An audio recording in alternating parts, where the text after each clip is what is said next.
Friesland is bekend om zijn prachtige landschap.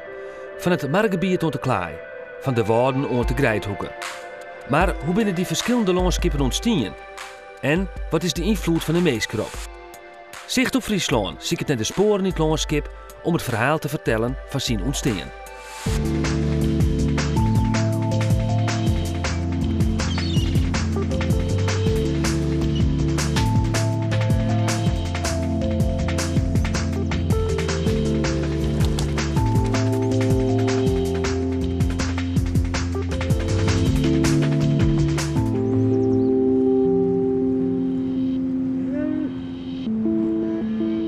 Zicht op Friesland is in de Bouwhoeken. Het gebied is een prachtig mozaïek van alle percelen bouwland. Boeren pleetsen met grote scoren dat het naad en de rappels in opslaan worden. En dat je nog ergens de ongetierd van de boeren op het landje willen, dan moet je hier wezen, in de Bouwhoeken. De streek staat op een dwarsprong. Er wordt zacht naar oreninkomsten als het verbouwen van gewaaksel. Maar soms kan ik wel eens consequenties hebben voor het landschap hier. In de middeleeuwen bestier de Bouwhoeken net. Het gebied wie zee, de zogenaamde Middelzee. Stadig begint de Middelzee dicht te slippen en worden de eerste Diekenhoorlijn. In 1570 oerstreemt een groot pad van het land, door de Allerheiligenvloed. En dan ontstaat er spul tussen de mensen waar de dieken op heetje matten. Onder regime van Caspar de Robles wordt de bevolking verplicht om zelfs de zeediek op te hegen. Door het inpolderen ontstaat vruchtbaar klaailand dat generaties lang goed op borken worden kan. Simmerdijs is de Beeldhoeken een weelderig landschap, maar na de rispingen komt de klaai weer boppen en kan het winterdijs grauw en gries wezen. Gelukkig is het nou simmertier. De Bouwhoeken is, vind ik al het eerst, dan op zijn allermooist. Het giel van de graafjelden, het grien bij wit van de rappels, die prachtige wolkenloffen en het jacht. Waar is het jacht nog mooier als in de Bouwhoeken? Piet Nauta is mijn reisgenoot en ik tref hem bij de zeediek.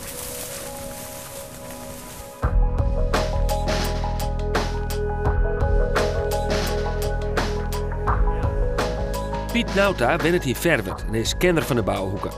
Met hem beklim ik deze oude silotour die deuntje in de zeediek leidt en een fantastisch uitzicht door de Bouwhoeken jouwt. Een mooi begin van uw tocht. Jouwt zien, ik is de Sausberum zien, ik is Dokkum zien. Het is eigenlijk stief, ja. Wat een uitzicht. Ja. Waarom is de Bouwhoeken ooit een streek die geschikt is voor bouwboeren? Ja, en dat had vooral met de groensoorten te maken. Maar het is net via je loopt naar die zeediek, maar die loopt natuurlijk net zo lang, relatief jongen. De zee had hier heel lang de kans om hier overheen te spelen. Ja. En in die tijd is er al je klei-afzetting geweest. En je laat dus een hele dikke laag klei. En klei is heel goed geschikt om bijvoorbeeld rappels op te verbouwen, of bieten of graan. Dus het is een hele vruchtbare groen. Nou, je al jarenlang dat het met de bouwboeren financieel een stuk minder gaat. En dat de streek hem gooit op andere inkomstenbronnen, zoals bijvoorbeeld toerisme heb je dan, mais, maar ook wienenergie, wienmoen. Ja. Wat voor consequenties had het voor het landschap hier? Verroort dat ik bos? Ja, het verroort wel. Er zijn een hele grote wienmoen. Als je hier om die heen zit, dan zie je die moen draaien. Ja, voor die boeren is dat natuurlijk een geweldige tweede tak. Want alleen maar landbouw rest het haast net meer. Dus er moest of hinden bij van, of een wienmoenen, mestvergisters. Je zelfs een boer die had een makelaardij erbij. Maar het is net verder van, het is natuurlijk wel, ben ik beheerders van het landschap. Dus ik denk dat er komen hier een hele discussie plak financieel hier op in de Bouwhoeken van hoe delen we het landschap in. Aan de andere kant van de toer kun je de waterlanden lezen zien. En daar heb ik zicht op de wraadverneemde dorpen van de Maremer-Hinders. Hoeveel binnen van die dorpen hier achter de zeediek? Nou, ik denk wel een stuk of 30 nog wel lezen.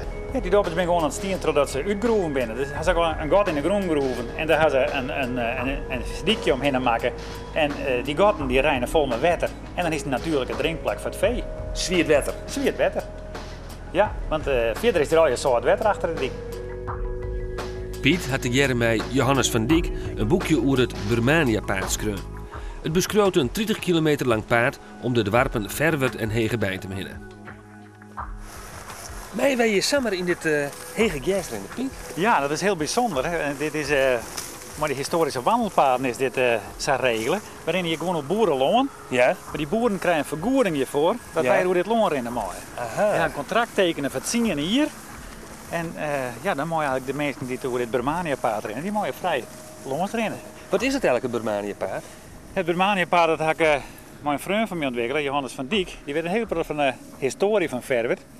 En we vonden graag dat we de historie en de cultuur en de natuur rond dit gebied wat meer in essentie zetten, letterlijk en figuurlijk. En dan hebben we er een boekje geschreven, met de historie in zit, met het stuk de natuur in stenen, met de kunst in zit. En, ja, Van alles wat? Van alles wat. Ja. En dat hebben we verbonden aan een wandelroute. Nou, hier is langs dit Burmania-paard, je hebt iets, een hele soort status en steensen, hè? Ja. In deze hele streek eigenlijk. Ja. Hoe kan dat? Ja, het was een rieke streek, hè? Omdat je bent natuurlijk goede bouwgroen.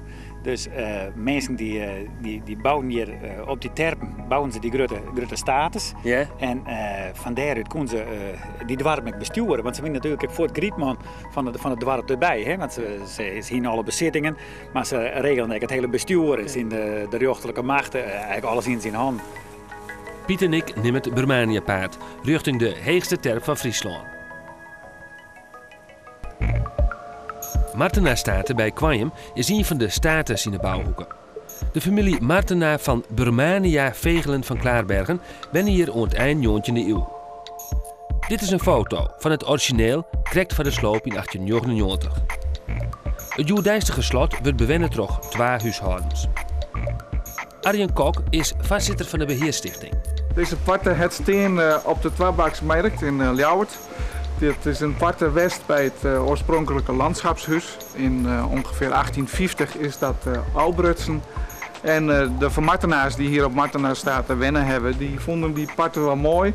En die hebben hem gekocht en hier op Martena-Staten del zetten. Het boeten is 4 hele hectare grut. Er staan 6 wenten, alle keer bewennen door particulieren, een pleetske, de grijfheuvel van de lijste bewenners en er is een Lietse natuurcamping. Het park en de orde bewenning, dat vreegt een protte onderhoud en een protte yield. Dus al het yield wat wij binnenkrijgen kennen is mijn naam, zeg maar. We hebben toch natuurlijk de hierenkomsten van de bewenners, van de wenningen. Maar we krijgen geen grootschalige subsidies of zo wat. Dus we moeten het van alles ha. En dan is een camping een mooie instruier. Martena-Staten is bekend om zijn steenzenflora. In de betierde maaitijd bloeit hier onder oren het zeldzame Haarlems klokkenspel. Het park om de Staten heen is vrij toegankelijk. Het park van Martena-Staten, daar komen verschillende stilen van tuinkunst, tuinarchitectuur voor. En nou, dit is dan bij gelijks een hele rechte structuur, een rechte laan. Maar in orendelen komen ook weer orenstructuren voor. En dat maakt het Martena-Staten wel heel nieuwsgierig. Om de uitstraling te behouden, komt er een groot herstelplan voor Martena-Staten. Piet, wat kiest erin, joh? Dat is een heel eind, hè? Ja, ik kon je juist net bijhouden. Kilometer strijden. Ja. Maar we zijn nu arriveerd bij de heegste terp van Friesland, Hegebeinte. Ja. Hoe heeg is deze ijs? Het is 8,80 meter boven NRP officieel. Ja. 8,80 meter? Ja. En hoeveel terpen wien hier ooit? Ooit winnen er in Friesland zo'n 1000 terpen. Gigantisch. Ja, net al je zulke grote, daar win ik wel huisterpen zetten, wel in een boerderij op stier. Ja. Maar je kon dus veel meer mensen winnen. Ja. Je kon dus veel meer fake weten dat het hege water was. Maar daar ben je natuurlijk van bedoeld, hè? Als vluchtplaats van het hege water. Zij is het ooit ontstaan? Zij is ontstaan, ja. Het is weer een vruchtbaar gebied. En mensen ja, die zeggen je wel heel om hier te werken. Maar je moest je ook weer niet kennen. En ja, er wint wel wat verheging in het landschap. Ja. Nou, dat kost een beetje droger voor te houden. Ja. Maar hoe ben je ooit zo heen geworden dan? Ja, dat had eigenlijk mijn man krijgt die een zeer naasteken en die er bovenop lezen huisjes, houten huisjes die iemand er voelen en daar weer op verder bouwen. Dus ze staan gewoon door de jaren en door de eeuwen heen weer ze op deze hechten komen. Een groot part van de Friese terpen is aangroeven. De vruchtbare groen wordt vervierd naar minder rieke groen in Midden- en Zuid-Friesland. Pas als je rond de voet van de terp stiert, zucht hoe imponerend dat is, die hechten, die 8,80 meter. Ja, dat is een hele lijn, hè? Ja. Maar je je voorstellen van hoeveel kubieke meters groen dat je bij groeven bent. Dat is natuurlijk een gigantische operatie geweest. Het is jaren van de gang geweest om dat al je voor te krijgen. En ze stutsen het extra scherp mogelijk af, want elke kubieke meter die tellen natuurlijk. Ja, Hè? dat bracht heel toch? Dat bracht heel Ja. toch. Ja. En die groen wat met die karkers afviert. Ja, nou die karkers bij het afviert over een spoorlijntje en dan gaat het naar de veertje daar, de Hegebijnde met veert. En daar kwam het in boten, in scootjes en zo gaat het op transport. Ja. Hey, hoe voornaam had Hegebijntem Jettiets West? Hegebijnde is een heel voornaam dorp. Hè? Hier is de familie die op Harsten staat te winnen. Dat is een hele rieke familie. Want alles wat hier in een jouw en groen wie en een boerderij wie in handen van die familie. Dus die pachten alweer het loon en de boerderijen van de familie. Echte grote groenbezitter. Echte groot groenbezitters, die heel weinig contact met de burgerij hier, maar echt op hege status team. Ja. Piet, bedankt voor de kuier en voor de rondleiding hier tot de Bouwhoeken. Graag gedaan. Ik zou zeggen, want Sjen, ik ben heel wat wiezer van. Je komt maar eens weg. Oké. Wienaam leidt zo'n 5 kilometer noordelijk van Haas. In Vlienen wie het een wichtig plak. Dat was duidelijk bij Moorske archeologische opgravings in het begin van de jaren 90. Aanleiding voor de opgravings wie de vindst van deze tige bijzondere fibula, een mantelspelde uit de 7e eeuw. Deze spelde leidt in het Fries Museum in Ljouwert. Oor, minder kostbaar wordt, leidt in het archeologisch steunpunt Njonkende Tjerken. De Boeimvindsten dateer van voor de iertelling oont de Romeinse tijd. En maakt ze duidelijk dat er een soort handelscontacten waren tussen de Friezen en de Romeinen. De vindsten binnen van april en oktober te beginnen.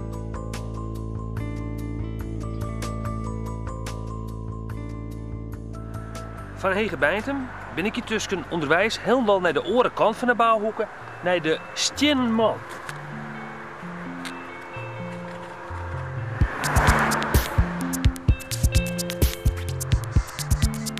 Ja. Oké.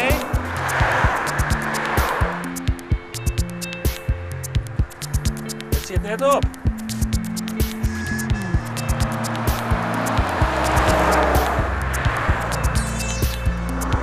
Ja. Oké. Ik ben naar de Stjenman.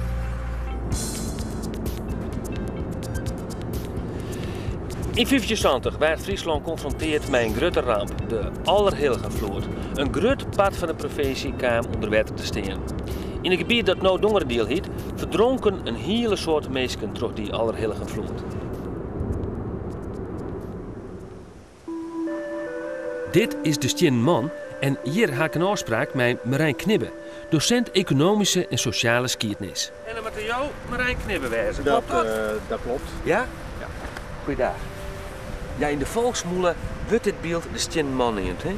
Oftewel, wijst. Ja, het is een beeld en dat is wel bijzonder. Dat is opgericht voor Caspar de Roblet. En waarom is dat bijzonder? Nou, in de 16e eeuw, in de tijd van de 80-jarige oorlog, was Caspar de Roblet hier de stadhouder in dienst van de Spaanse koning. En zijn taak was heel duidelijk. Hij moest hier die opstandelingen Moores leren. En dat heeft hij ook gedaan met harde hand. Militaire veldslagen heeft hij gewonnen ook. En een aantal jaren na het oprichten van dit beeld, vrij vlak na eigenlijk, is hij ook de provincie uitgezet. En toch hebben ze het beeld laten staan. Wat waarom? Wat is een een zinstelling? Een onderdrukker de deur uitsturen en toch zijn beeld laten staan. Behalve die veldslagen heeft hij namelijk nog meer gedaan. En een van de belangrijkste, misschien wel het belangrijkste wat hij hier gedaan heeft, heeft te maken met de dijken. In het jaar 1570 komt er onheil over Friesland. Wilst op het beeld de dieken sterk en heeg genoeg wienen, brusten in orenpatten van de provincie dieken trog. Duizenden mensen kwamen om. Na de ramp waren de dieken net hersteld, want geen injeboerder van betalen. Caspar de Robles betocht een oplossing voor dat probleem, maar dat ging net zacht zitten. Hij was een militair en de oplossing doet ook erg militair aan. Hij heeft de mensen bij elkaar gehaald. Hij heeft gezegd, nu is het uit met de malligheid. En met enig geweld 3000 mensen aan het werk gezet om hier de dijken te herstellen en ook te verhogen. Zometeen kunnen we daar kijken, dan zie je hoe hoog de oude dijken waren en hoe hoog de nieuwe dijken waren. Maar dat was een gigantische operatie dus, met 3000 man. 3000 mensen. Dat moet je vergelijken met in de huidige tijd dat je opeens 25.000 mensen aan het werk moet zetten. En dat is dus wel gelukt, maar zij het met toch wel behoorlijk wat wang. En met behoorlijk wat wang bedoel ik dat er een aantal weigeraars waren die aan de kerktoren van Harlingen zijn opgehangen.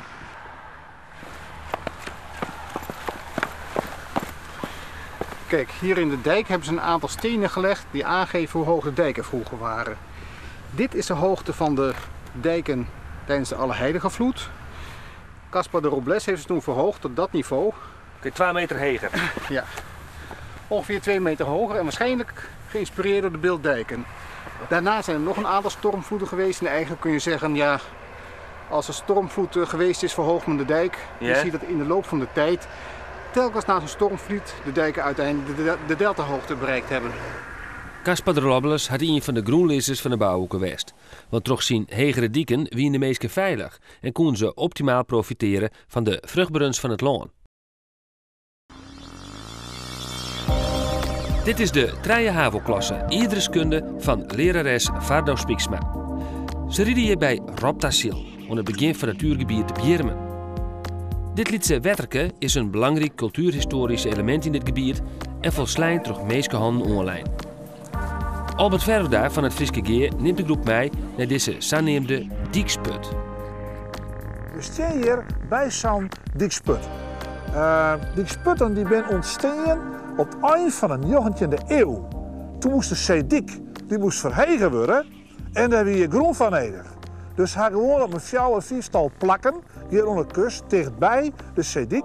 Hij een heel soort groen woon, dat hij ze op die zeedik bouwt, maar.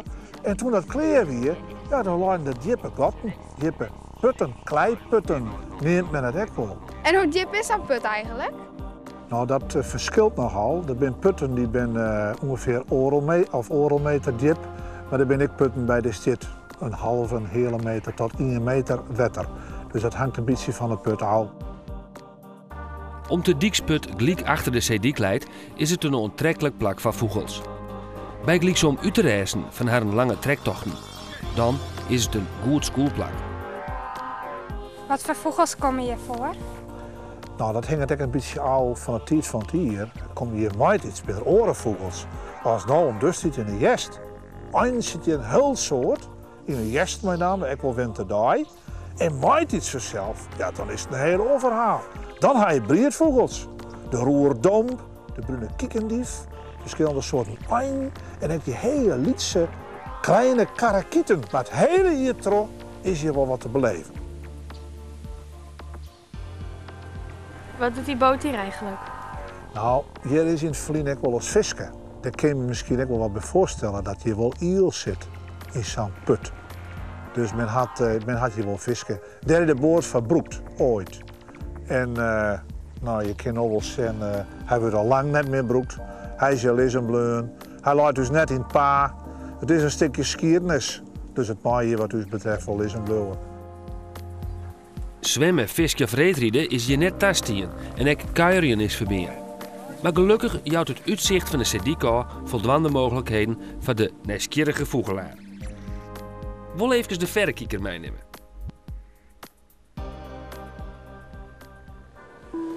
Liftjen hoekt even net meer, want in de auto van Marijn Knibbe komen we om bij de Joerdijstige Zeedik, dicht bij het dorp Westhoek. Zullen we eerst even op een kaartje? We komen nu uit huis, wij hier. Binnen naar hier naar het beeld daarin. Hoe leidt het er hierheen uit je kaartje?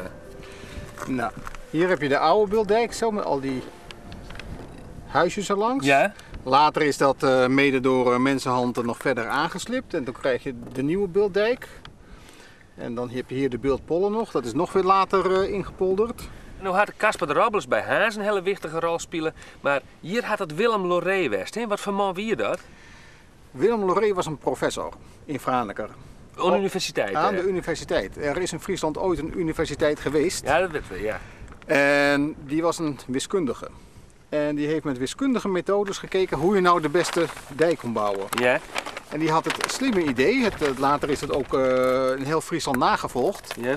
dat die oude dijken die waren heel steil. Dat kun je hier nog zien aan die oude beelddijk. Als je daar kijkt, die gaat heel steil naar beneden. En die dacht, als je die dijk nou wat breder maakt, vooral aan de zeekant wat glooiender, dat kun je mooi bij dit stuk zien. Ja. Je staat hier voor? Ja. Dan spoelt het water er toch wat minder hard tegenaan en dan blijft hij beter liggen. De tijd van Willem Loré is begin 1700.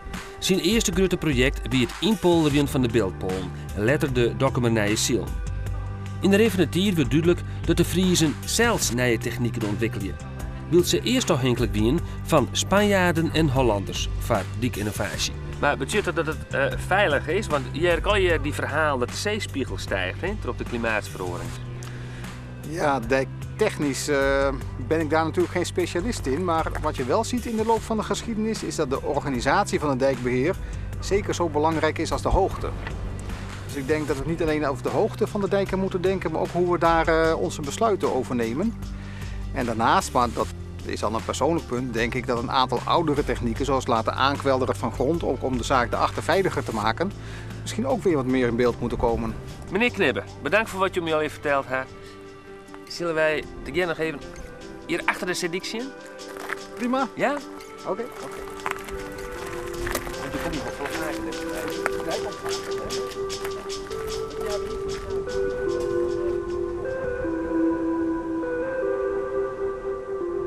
Dit weer Zicht op Friesland. Orenwieken de laatste aflevering. We zijn dan in het lege midden van Friesland. En dan. Ha!